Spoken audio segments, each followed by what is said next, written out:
So guys, आखिर क्यों अविनाश ने चाहत की इज्जत उछाली, वो भी नेशनल टेलीविजन पर? चलिए इस वीडियो के अंदर जानते हैं। कल रात के समय चाहत ने सबसे पहले अविनाश के ऊपर पानी डाला। जब वो सो रहा था तब अविनाश काफी गुस्से में आ गया था और फिर उसने चाहत को गंवार कहना शुरू कर दिया। चाहत तब शांत थी, मगर फिर सुबह होते ही चाहत ने इस बात का मुद्दा उठा लिया और कहा कि तुमने गंवार मुझे नहीं, गांव की सारी लड़कियों को कहा है, क्योंकि मैं गांव से बिलोंग करती हूं। फिर अविनाश ने कहा कि मैंने चाहत पांडे को गंवार कहा है। रजत इस बात का क्लेरिफिकेशन लेता है कि तूने गंवार किसको कहा है, तो अविनाश कहता है कि मैंने टारगेट सिर्फ चाहत को ही किया है। वो मैटर वहाँ पर खत्म हो जाता है, मगर अब घर वालों को राशन नहीं दे रहा था अविनाश। जिसके बाद फिर रजत ने कहा कि मैं राशन ला के देता हूँ, मगर तुमको भी उसकी बात सुननी होगी। सभी घर वाले इस बात से मान जाते हैं और फिर रजत जाके अविनाश से कहता है कि देख, वो सब आएंगे तेरे पास, तू उनके सामने अपना कन्फेशन कर और उनको राशन दे। फिर अविनाश मान जाता है और सभी घर वाले टेबल पे आकर बैठ जाते हैं। जिसके बाद फिर अविनाश सबके सामने कन्फेशन करके ये कहता है कि सॉरी चाहत, मैं तुम्हारे साथ कॉफी पे नहीं गया और प्लीज अब मेरे अलावा किसी और बंदे को प्यार करो, क्योंकि मैं तुमसे प्यार नहीं करता और मुझे पता है कि तुम्हें मुझे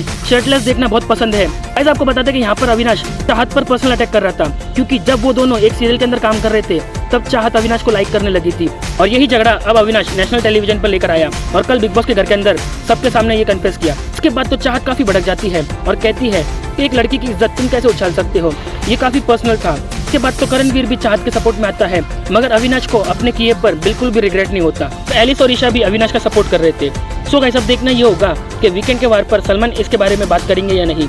तो इस पूरे मैटर पे किसकी क्लास लगाएंगे, आपको क्या लगता है, हमें कमेंट करके जरूर बताइए।